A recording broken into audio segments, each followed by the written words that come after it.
Right then, now we've concluded the group stage of the Euros. I thought we would look at some of the players that I think have stood out the most and players that I think they've not caught your eye so far, maybe you should seek them out and go and watch them because they've particularly impressed me in one or two aspects of how they've played. And I'm not necessarily looking at these for transfers, but I'm not necessarily ignoring them when it comes to transfers either. Just 5 players that I think have had the best Euros so far. Let me know in the comments if you agree or you think I've missed anyone. Let me know in the comments who you think those are. But let's get into the 5 then.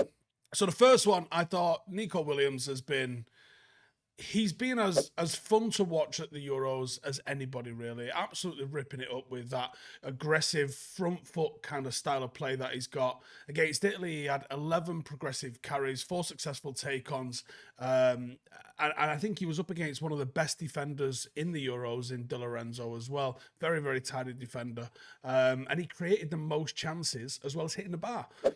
He completed 30 out of 34 passes, which is unbelievable for a winger, and especially in a tight game against a side like Italy. And he also put in a cross for the winner over them as well. He then went on to achieve a couple more successful take-ons, as well as another bright performance before being subbed off in their game against Croatia. I think he would be a great addition to any of the top sides in Europe. And for me, he's been one of the most electric players at the entire Euro so far. Number 2, Dennis Mann. Now, Mann is a rapid winger who loves to cut in and shoot or create onto that left foot. He has created a lot of chances so far. He's got 2 assists in the opening games, which doesn't sound too impressive. It's all right, I guess. But when you consider that it was 2 assists in 62 minutes. He then got a bit of a cameo in the 1-1 draw against Slovakia, came on with just 20 minutes of the game left. He made 5 successful passes, 3 tackles, didn't really get much of the ball with the game being pretty dead by then. But he's also clocked in at 33.1 kilometers per hour, so he's not short of pace. That raw speed, that absolute ridiculous level of directness, really, really outstanding quality. It's really fun to watch him. And I think he's also been heavily linked with a move to Dortmund for somewhere in the region of 10 to 15 mil. And knowing how successful Dortmund have been with their scouting, I think, do you know what? Just go in $1 million over whatever Dortmund are offered, just for their next 4 or 5 signings, and see if you can get one of them, because one of them will turn out to be an absolute gem. And I think he's going to be one to keep an eye on as the knockout rounds sort of start to unfold. Number 3. Now, I think Fabian Ruiz has been potentially the best midfielder that I've seen so far at the Euros. His numbers are absolutely sensational. 1 goal, 1 assist in that 3-0 opening win against Croatia. In the 1-0 victory against Italy, he was flawless. I thought 2 out of 2 of his dribbles, created 3 chances, won 2 out of 3 of his tackles, covered just under 24 kilometres in 179 minutes of game time. He is absolutely everywhere. And not only is he everywhere, covering every single blade of grass, he's doing things and shining in a team with some serious other talent around him as well. He's standing on the shoulders of them. And I think the run that Spain have got from here on in has got some bloody difficult teams. If they're going to do anything, Ruiz is going to have a massive hand in it. And like I said, I've enjoyed watching him do his work so far. This isn't someone I'm thinking, oh, let's go get him signed. I'm just thinking, I like watching him play football. He's a master at his craft, and I've really, really enjoyed him at the moment.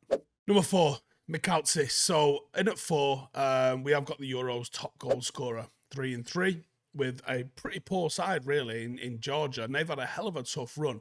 And he's been up against no joke of an opposition. But Mikautadze's managed to get himself an assist on top of the goal output that he's got, an assist over Portugal. And he isn't just like a one-week wonder either. He's coming on the back of a season for Metz in Ligue 1, where he managed to get 4 assists and 14 goals in just 22 games in a team that got relegated. So 18 goals and assists in 22 in a team that's gone down.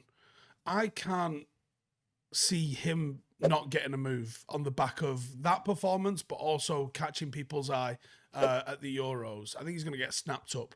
So his valuation is £15 million according to Transfermarkt. Could be a great option as a second striker for United, but you could absolutely see him to go into some of that second tier team like a Porto or an Ajax or a Dortmund, and then being worth like 60, 70 million in a few years' time. I think he's been absolutely joy to watch, deadly, clearly productive. And what, don't buy people on the back of tournaments? Okay, but maybe buy him on the back of how well he did in a relegated team in League One. Maybe about that. How about that? And then finally, we're definitely not buying this one. Bruno Fernandes. So yeah, in at number 5, it is one of our own. But I think he's been brilliant. I think for Portugal, he's had touches all over the pitch. He's been genuinely box to box, involved in every single thing they do. Was massively key in their victory over Czechia. But he also shone in the game against Turkey, where he managed to get a goal for himself, and he was a massive part in the other two as they put Turkey to the sword. He got 8 crosses, which was the most on the pitch. 100% of his tackles, created 2 chances, completed 78 out of 88 passes against the Czechs as well, which tells me that this is a man that can drop off and play that sort of game for Manchester United. He recovered the ball for Portugal 6 times as well across both games, completed 3 dribbles, and also had 7 key passes. Bruno, if he didn't already play for Manchester United, if he was still at Sporting, people would be absolutely pissing their pants about how good he has been. But because he plays for United, everyone overlooks it. Well, I'm going to give him some flowers because I think he's been absolutely sensational at the Euros this year.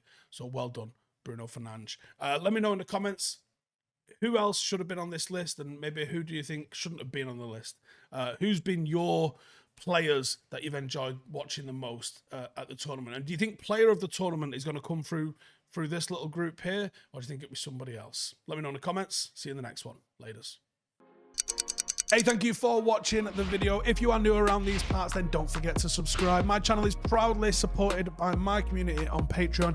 If you'd like to get a little bit of extra content, a Discord group, meetups, 5-a-side games, weekly podcasts, behind the scenes, and even an occasional bit of transfer news as and when I get it, then for the price of a pint, you can show your appreciation for the content that we make and get some goodies for doing so as well. Check the link in the description or click the button right here. You'll also find all of my socials here too if you want to follow me on any of those platforms. Nice one.